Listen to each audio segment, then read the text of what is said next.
अरे चिंता मत करो, मैं कल सुबह सबसे पहले जंगल में लकड़ियाँ काटने के लिए ही चला जाऊंगा। ठीक है ना, ले आऊंगा। चलो अब।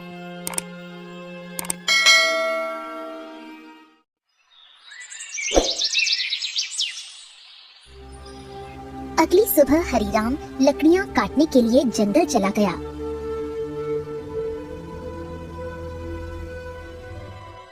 हरीराम एक पेड़ पर कुल्हाड़ी चलाने ही वाला था कि तभी उसने देखा झाड़ियों में एक घायल बंदर कराह रहा था।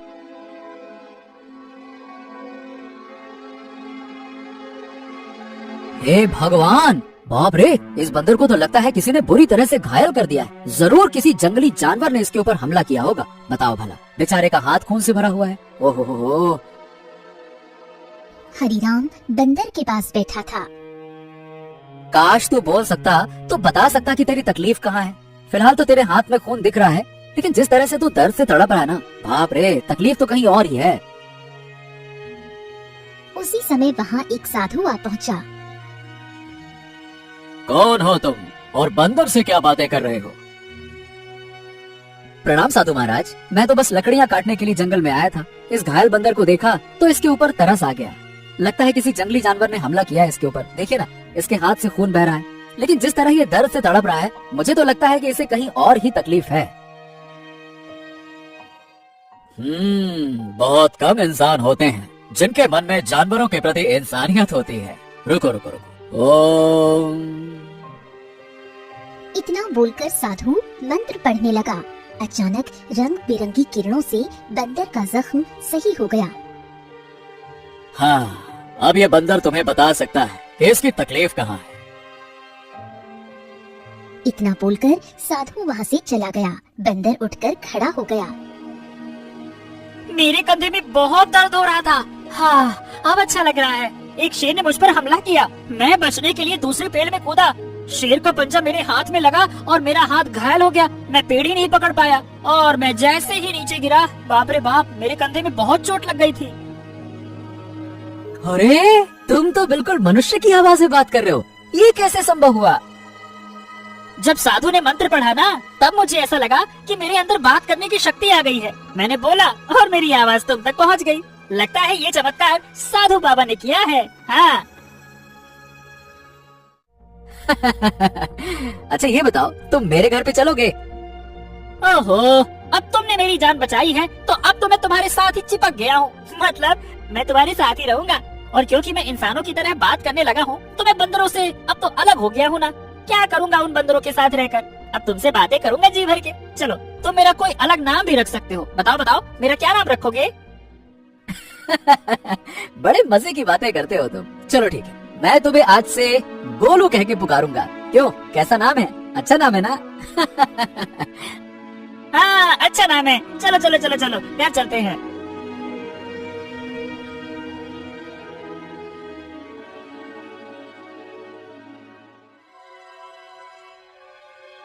अरे, ये जंगल से तुम बंदर को क्यों पकड़ लाए?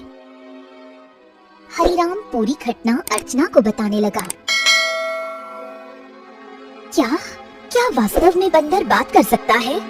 अरे तुम स्वयं पूछ लो। क्या नाम है तुम्हारा? मेरा नाम गोलू है। हरीराम ने मेरी जान बचाई है और अब मैं उसका साथी हूँ। साथी क्या, अब तो मैं तुम्हारे परिवार का हिस्सा हूँ। हाँ। अर्चना आश्चर्य में पड़ गई। समय बीतने लगा। गोलू की मौजूदगी घर में नई जान ले आई थी। धीरे धीरे गोलू अर्चना के काम में हाथ बटाने लगा। गोलू अब हरीराम का सच्चा साथी बन चुका था। एक दिन गोलू हरीराम से बोला, हरीराम, अब मैं भी तुम्हारे साथ खेत में चलूंगा। क्या करूंगा घर में बैठे बैठे, मुझे भी चलना है। अरे गोलू, खेत का काम आसान नहीं होता, बहुत मेहनत लगती है। क्या करोगे तुम वहाँ पे? अरे क्या करूंगा क्या, मैं भी तुम्हारे साथ मेहनत करूंगा। और क्या क्या मुझे कम मेहनती समझा है क्या? बस डर ये है कि गांव वालों ने तुम्हें बोलते हुए देख लिया ना, तो वो न जाने क्या समझेंगे। अरे पर जब मैंने तुमसे पहली बार बात की थी तो क्या तुम डरे थे क्या? बताओ। देखो गोलू, मैं दुनिया को जानता हूँ। हर कोई मेरे जैसा नहीं होता है जो तुम्हें समझ सके। ओहो, मुझे दुनिया से क्या है लेना देना, मुझे तो तुम्हारे संग है रहना। मेरा मतलब ये है कि मुझे बस तुमसे मतलब है, क्योंकि मैं तुम्हारा साथी हूँ। हाँ। हरिराम मुस्कुराया और अगले दिन गोलू को साथ लेकर खेत चला गया। कुछ ही दिनों में गोलू ने खेती की हर बात सीख ली। अब वो हरिराम का सच्चा मददगार बन गया था।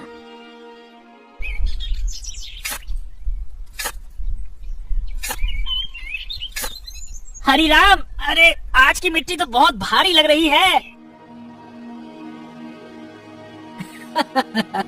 गोलू, अब तो तू पक्का किसान बन गया है, मिट्टी का भी फर्क समझने लगा है। हाँ। गोलू की बात अब गांव में फैलने लगी थी और ये बात आखिरकार पहुंची जमींदार चौधरी के कानों तक। क्या हरिराम के घर एक बंदर है जो इंसानों की तरह बोलता है?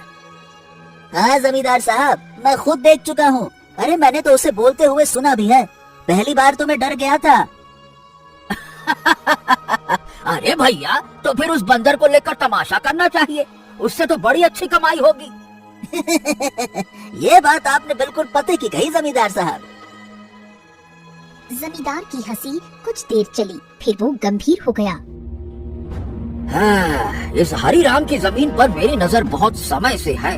बाकी सब तो मेरे कर्जदार बन चुके हैं, पर ये ससुरा हरिराम ये कभी झुका ही नहीं।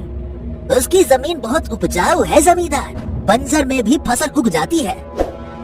अरे इसमें मिट्टी का कोई खेल नहीं है भीमा, उसकी किस्मत और सितारे बुलंद हैं। पर जिस दिन वो सितारे गिरेंगे ना, उसी दिन ये खेत मेरा होगा और हरिराम मेरे कदमों में होगा, देख लेना तुम। समय ऐसे ही बीतने लगा। एक दिन हरिराम और गोलू जब खेत से घर लौटे तो आंगन में बैठी अर्चना को देखकर दोनों के चेहरे पर चिंता की रेखाएं खिंच गईं। अरे अर्चना, क्या हुआ? ये कैसी खांसी है? कुछ दिनों से खांसी हो रही है, अब तो दिन ब दिन और भी बढ़ती जा रही है। हरिराम, इसे नजरअंदाज मत करो, किसी अच्छे वैद्य को तुरंत बुलाना चाहिए। हरिराम ने देर न करते हुए गांव के एक अनुभवी वैद्य को बुला लिया। वैद्य ने अर्चना को ध्यान से देखा। हरिराम, देखो, इन्हें एक विचित्र बीमारी हो गई है। अगर समय पर इलाज न मिला तो ये जानलेवा हो सकती है। हाँ, नहीं नहीं नहीं नहीं वैद्य जी, आप तो इलाज शुरू कीजिए, मैं कोई कसर नहीं छोड़ूंगा। उस दिन से हरिराम का सारा धन अपनी पत्नी के इलाज में लगने लगा। हफ्तों बीतते गए और एक दिन ऐसा आया जब उसकी सारी जमा पूंजी खत्म हो गई। उस दिन हरिराम घर पर अकेला बैठा था।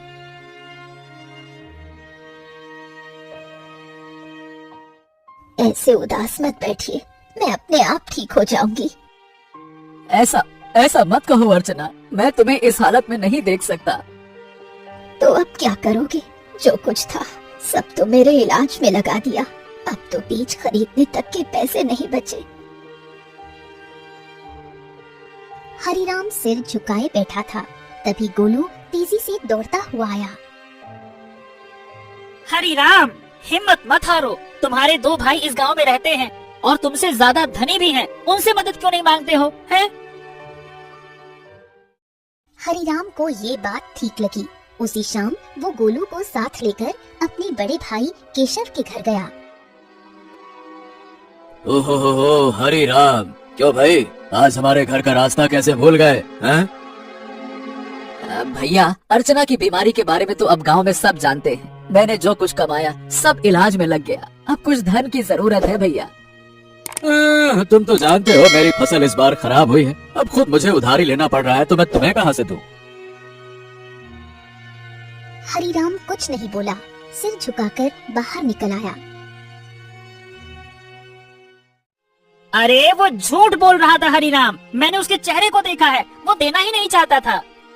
हाँ जानता हूँ रे गोलू, पर चलो एक और भाई है, उनसे मिलते हैं, चलो। अब दोनों बिरजू के घर पहुँचे। बिरजू ने दरवाजा खोला और हरिराम को देखकर चौंक गया। ओह हरिराम, आज भाई की याद कैसे आ गई? भैया मेरी पत्नी अर्चना बहुत बीमार है, थोड़ा सा धन चाहिए इलाज के लिए। क्या अरे बंटवारे में वैसे भी तुझे ज्यादा जमीन मिल गई थी, उसे बेच नहीं देता। मेरे पास धन का पेड़ लगा है क्या जो मांगने चला आया? झूठ मत बोलो भैया। सच तो यह है कि तुमने और केशव भैया ने मेरे हिस्से की जमीन भी दबा ली थी। मुझे 6 बीघा जमीन मिलनी थी, बस 2 बीघा मिली है, 2 बीघा। अरे निकल जा यहाँ से, अगर कर्ज लेना है तो जमींदार के पास जा। मुंह उठा के चले भाग यहाँ से।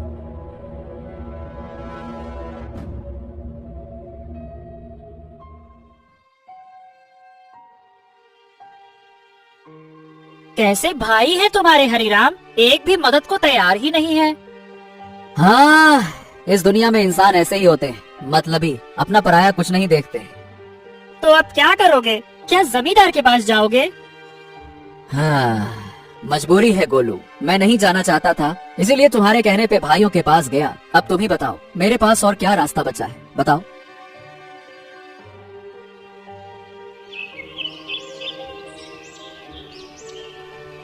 अगले दिन हरिराम और गोलू जमींदार की हवेली में जा पहुँचे। उम्मीद उसे कम थी, मगर अपनी पत्नी की खातिर उसने खुद को झुका दिया था। मैं जानता था हरिराम, एक ना एक दिन तू चलकर मेरी हवेली में जरूर आएगा भैया। आपने बिल्कुल सही कहा था मालिक, जब तक इसकी किस्मत चमक रही थी तब तक बहुत अकड़ में चलता था। अब देखो कैसा मुरझाया मुरझाया सा खड़ा है। ए जमींदार, तुम्हें किसी की हालत का मजाक उड़ाने का हक नहीं है। लोग तुम्हारा सम्मान करते हैं, तुम्हें भी दूसरों का सम्मान करना चाहिए, समझे?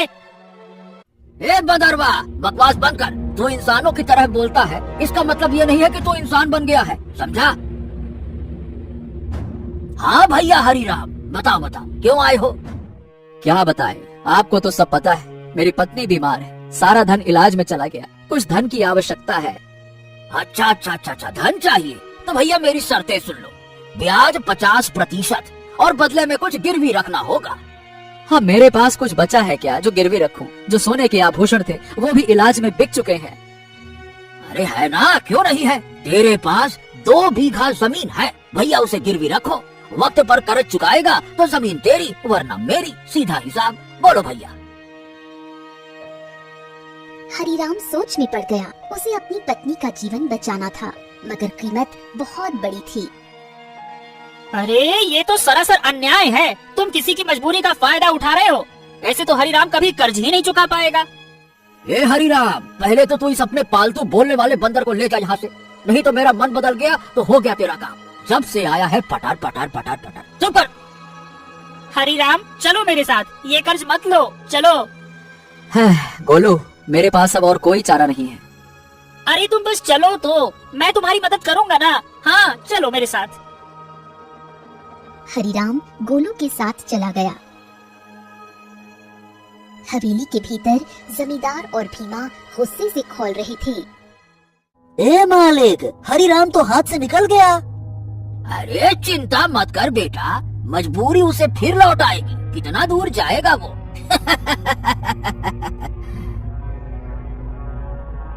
हरिराम गोलू के साथ घर पर आ पहुंचा और गोलू तुरंत वहां से चला गया। शाम तक गोलू लौटकर नहीं आया। हरिराम और अर्चना की चिंता बढ़ने लगी। गोलू अब तक क्यों नहीं आया? कहीं जमींदार ने उसे कुछ कर तो नहीं दिया? अरे पता नहीं कहाँ गया, मेरा मन भी बड़ा बेचैन है। रात बीत गई।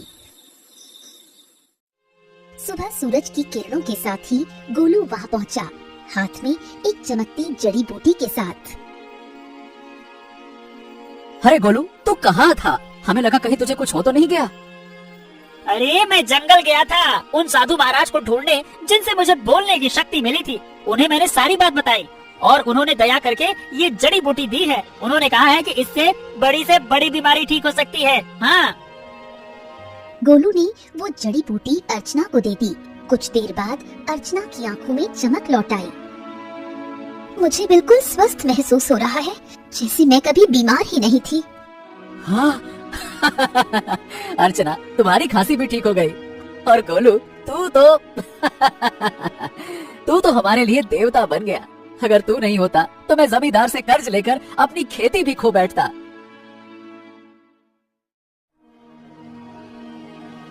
हाँ, अब मेरी पत्नी तो ठीक है, लेकिन खेत में बीज डालने के पैसे तक नहीं बचे।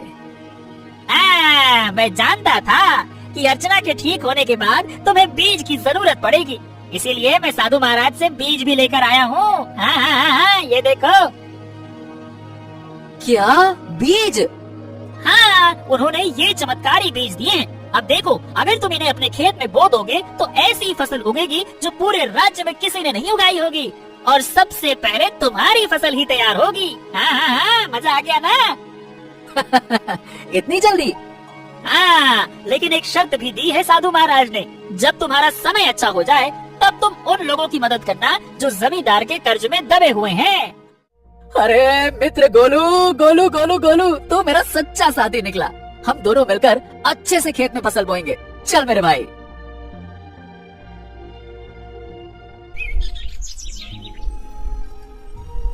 अगले ही दिन हरिराम, गोलू और अर्चना ने मिलकर खेत जोता, बीज बोया और आकाश की ओर देखकर मेहनत का वादा किया। कुछ ही दिनों में हरिराम के खेत में ऐसी फसल लहराई जैसे किसी ने पहले कभी नहीं देखी थी। गांव वाले चकित रह गए। अरे देखो रे देखो, हरिराम के खेत में तो जैसे सोने जैसी फसल लहरा रही है। हाँ हाँ हाँ हाँ। हाँ, हमारी फसल तो अभी जामी भी नहीं है और इसकी तो फसल भी तैयार हो गई। और उसकी बीवी अर्चना जो कि महीनों बीमार रही, हम रोज खेत में काम करती है। भैया ये तो कोई चमत्कार ही लगता है। कुछ दिनों बाद हरिराम की किस्मत बदल गई। चमत्कारी फसल ने उसे गांव का सबसे सफल किसान बना दिया। बाजार में उसके नाम की चर्चा फैल गई। हरि राम जपो राम नाम, बन गया तू धनवान। जो सोचा था वो हो गया सच। हाँ वाकई में सच तो हो गया, लेकिन अब बारी है गोलू वादा निभाने की, उन सब की मदद करने की जो जमींदार के कर्ज में डूबे हैं। हाँ बिल्कुल, चलो आज से ही शुरुआत करते हैं। अपने गांव का भिंडेसर का खेत सबसे पहले छुड़ाते हैं। चलो।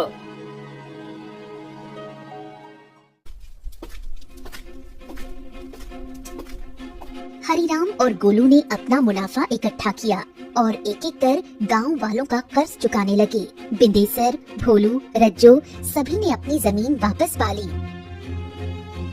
हरिराम भैया, आज आपने हमें नया जीवन दे दिया।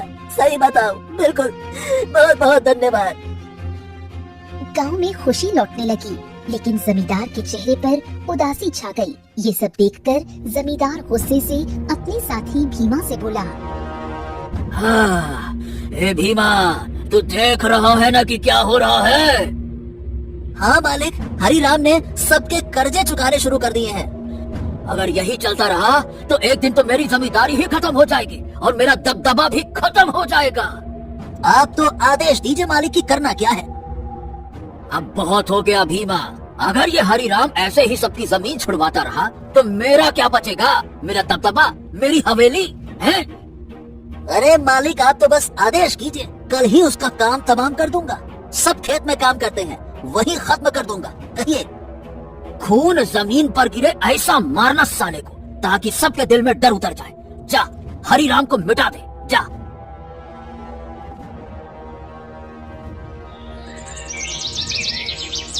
सुबह का सूरज उगा, लेकिन किसी तूफान से पहले की शांति जैसा लग रहा था। हरिराम खेत में बीजों को देख रहा था, जो अब सोने जैसे चमकते दिखते थे। अरे गोलू, देख तो, ये फसल तो जैसे गाना गा रही हो। तुम्हारे हाथ की छुअन में जादू है। हाँ बिल्कुल सही कह रहे हो मित्र, इस बार की फसल सोने की फसल जैसी उगती हुई दिख रही है। वाह वाह वाह वाह वाह वाह। इतना बोलकर अचानक गोलू एक ओर हट गया। सच तो ये था कि गोलू को किसी की आहट की भनक लग चुकी थी। तभी वहाँ जमींदार और भीमा आ पहुँचे। भीमा के हाथ में लंबा बर्छा था। हरिराम झुका हुआ था। अब भुगतो किसान। जैसे ही भीमा ने हरिराम की ओर बर्छा फेंका, एक छलांग, एक चीख, एक वार, लेकिन हरिराम पर नहीं, गोलू पर। गोलू! नहीं नहीं, ये क्या किया तूने? तुम्हारे लिए मित्रता का मतलब सिर्फ साथ नहीं होता, कभी कभी बलिदान भी होता है। तूने मेरी जान बचाने के लिए अपनी जान दांव पर लगा दे। क्योंकि तुम मेरे साथी हो और मैं तुम्हारा।